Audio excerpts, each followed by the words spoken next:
Hello दोस्तों, मैं रश्मि आनंद, assistant professor political science. आपका हमारे पॉलिटिकल साइंस चैनल पर बहुत बहुत स्वागत है। जैसा कि हमारा टॉपिक राजनीतिक परंपराएं चल रहा है, तो उसमें हम पारिस्थितिकीवाद को पढ़ रहे हैं। तो पिछले वीडियो में हमने उसका कंसेप्ट समझा था। आज हम कुछ बुक्स देखेंगे और कुछ राइटर ने अपने विचार दिए हैं पारिस्थितिकीवाद के बारे में, तो उसको आज हम देखेंगे। तो बुक्स हैं, ये सारी बुक्स एग्जाम में पूछी गई हैं, बहुत ही ध्यान से इसको देखिएगा। तो पीटर सिंकर की बुक है, पीटर सिंगर ने लिखा है एनिमल लिबरेशन 1975 में। तो इनकी बुक है एनिमल लिबरेशन। रीगन की बुक है the case for animal right 1984। Rachel Carson की बुक है साइलेंट स्प्रिंग 1962। सारी बुक्स आई हुई हैं एग्जाम में। E.F. शूमेकर की बुक है small is beautiful. Goldsmith की बुक है ब्लूप्रिंट ऑफ सर्वाइवल 1972 में इन्होंने लिखी। पॉल एहरलिख और हैरी मैन, इनकी बुक है how to be a survivor 1972 में इन्होंने लिखी। और पारिस रिपोर्ट एक प्रकाशित हुई थी 1972 में, टू लिमिट्स टू ग्रोथ, जिसमें कहा गया था कि विकास की सीमा होती है। तो विकास की सीमा होती है और विकास को आज क्या है, आज के ज़माने में उसको लोग पार कर चुके हैं और पर्यावरण का दोहन कर रहे हैं, उसको नुकसान पहुंचा रहे हैं। तो इसमें कहा गया है कि विकास की सीमा होती है, मतलब कि इसके लिमिट में ही रहिए, नुकसान ना पहुंचाइए पर्यावरण को, जिससे पर्यावरण और मनुष्यों के बीच संतुलन बना रहे। तो इसमें इस रिपोर्ट में ये कहा गया है। एंड्रयू डॉब्सन के अनुसार, अब एंड्रयू डॉब्सन ने 3 प्रकार के स्रोत बताए हैं। कौन कौन से स्रोत हैं? पहला स्रोत है व्यक्ति या परिस्थिति। इसमें पारिस्थितिकीवाद में ये कहते हैं कि व्यक्ति या परिस्थिति, ऐसे व्यक्ति या परिस्थिति शामिल हैं, परिस्थितियों को शामिल किया गया है इसमें, जो विकास के मार्ग पर सोचने या चलने के लिए आधुनिक ग्रीन आंदोलनों के विचारों से सहमत हैं। क्या है ग्रीन आंदोलन? अब ग्रीन आंदोलन क्या था? ये पर्यावरण के बारे में जो अभाव की चिंता है, संसाधनों के अभाव की चिंता है पर्यावरण में, उसके बारे में चिंता प्रकट करते हैं और पर्यावरण के क्षरण को, पर्यावरण को बचाने के लिए आंदोलन चलाते हैं। तो ग्रीन आंदोलन के विचारों से सहमत है पहले नंबर के। तो एंड्रयू डॉब्सन के पहले प्रकार में क्या है, ऐसे व्यक्ति या परिस्थिति शामिल हैं जो विकास के मार्ग में सोचने या चलने पर क्या करते हैं, आधुनिक ग्रीन आंदोलनों का समर्थन करते हैं, जिसमें रूसो ने कहा है, जैसे इनके पहले प्रकार में रूसो कहते हैं, रूसो का कंसेप्ट है, इनका नारा है पुनः प्रकृति की ओर लौटो। तो पुनः प्रकृति की ओर लौटो किसने कहा है? रूसो ने। डायरेक्ट यहाँ से क्वेश्चन पूछा गया है एग्जाम में। विलियम मॉरिस कहते हैं प्रकृति से समीपता बनाए रखने पर बल दिया है इन्होंने। जॉन म्यूर कहते हैं जंगल को उसकी स्वयं की उपयोगिता के लिए बनाए रखने पर बल दिया। तो ये कॉन्सेप्ट है इन लोगों का, ये पूछा गया है सब डायरेक्ट यहाँ से कि प्रकृति से समीपता बनाए रखने पर किसने बल दिया है? तो विलियम मॉरिस ने। जंगल को उसकी स्वयं की उपयोगिता के लिए बनाए रखने पर किसने बल दिया है? तो जॉन म्यूर। पुनः प्रकृति की ओर लौटो, रूसो। नंबर 2 प्रकार है, स्रोत है एंड्रयू डॉब्सन का। इसमें थॉमस माल्थूस ने कहा है जनसंख्या की वृद्धि रेखा गणितीय होगी और खाद्य पदार्थ का उत्पादन क्या होगा, अंक गणितीय होगा, उससे अकाल बढ़ता जाएगा। अब जैसे ये इतनी सारी जनसंख्या हो गई, इसमें बहुत सारी जनसंख्या हो गई, ठीक।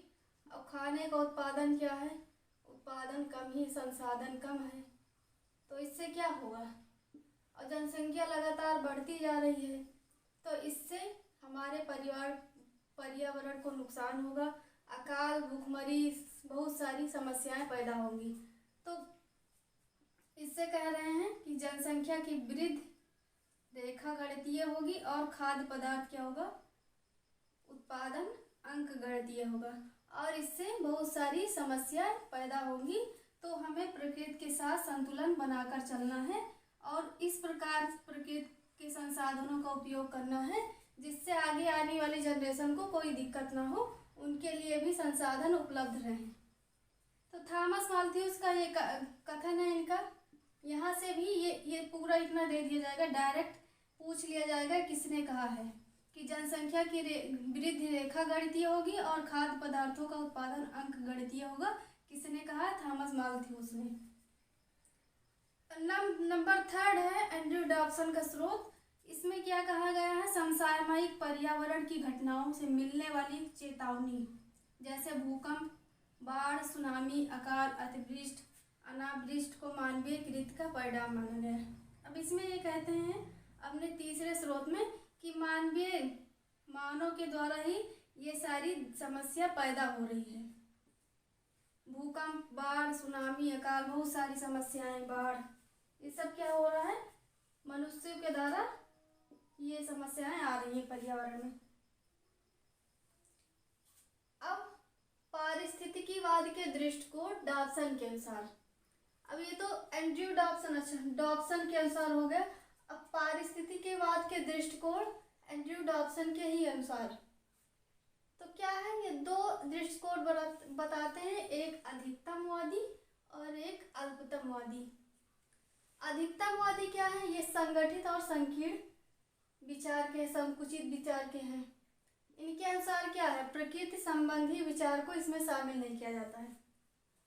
ये कहते हैं कि अधिकतमवादी क्या है? प्रकृति संबंधी जो विचार हैं, कंसेप्ट है, उसको इसमें शामिल नहीं करते हैं। राजनीतिक विचारधारा है ये।